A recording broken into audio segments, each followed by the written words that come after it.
Non-means tested self-referral food bank is that if you ask for food, we give it to you. Most food banks require you to be referred either by an organisation who would have their own criteria or because you hit a certain level of poverty.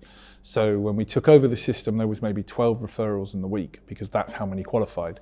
We immediately jumped to 50 and we quickly moved to about 250. My argument is that need was always there, it was just being measured wrong.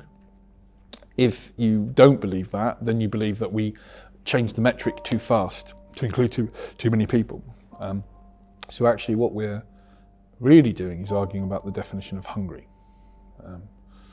And we think that the bar was set too low. People were hungry and the official system didn't recognise that. So it was our job to change their mind, and we have. It's not a mistake of the system, it's what the system requires.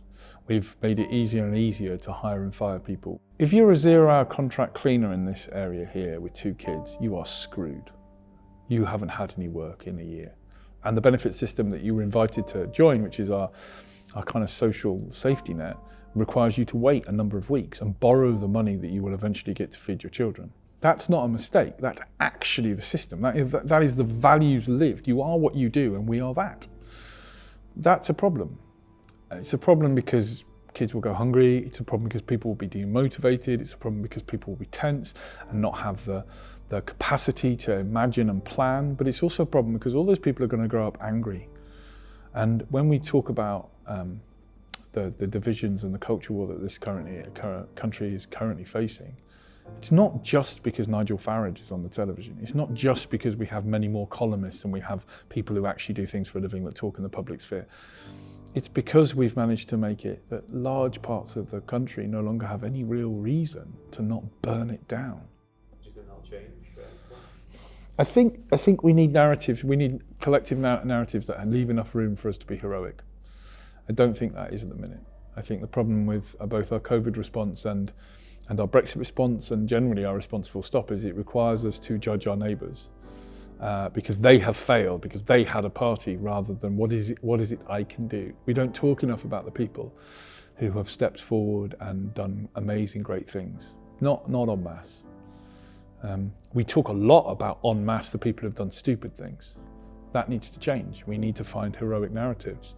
If I'm constantly telling you you're stupid and you're no good at this and you're no good at that, you don't know how to use that camera and you don't know how to use that sound equipment, you're not going to get better at doing these things. We know this to be true. Scientists have told us this. As a nation, that's all we're ever doing. These people over there, they're on the take. It's the same with food.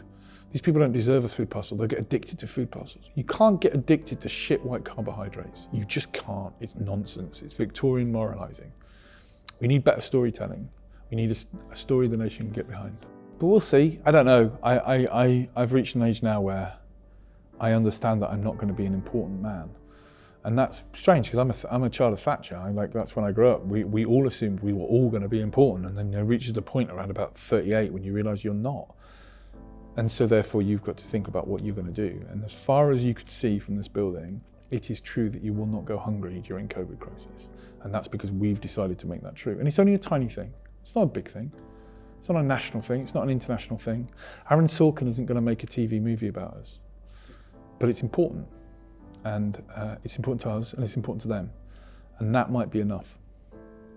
I think nature abhors a vacuum. So if we left, someone would step in. They wouldn't necessarily do it like we did it. We have a huge privilege here of having a big building and lots of money and things that we can do. So we don't, it gives us a level of confidence that if we were just starting out of the back of a shop, we wouldn't be able to do it. But in reality, if we're not giving this food, what people will do is go hungry. They will feed their children, not themselves, or they will they will miss 2 meals a week.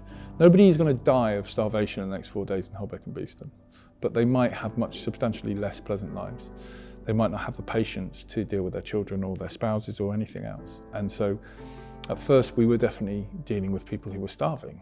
Now we're not, because we've been shipping white bread for 12 months. But we are dealing with people who need a bit more room to maneuver, and it's brilliant that we're able to provide that for some people.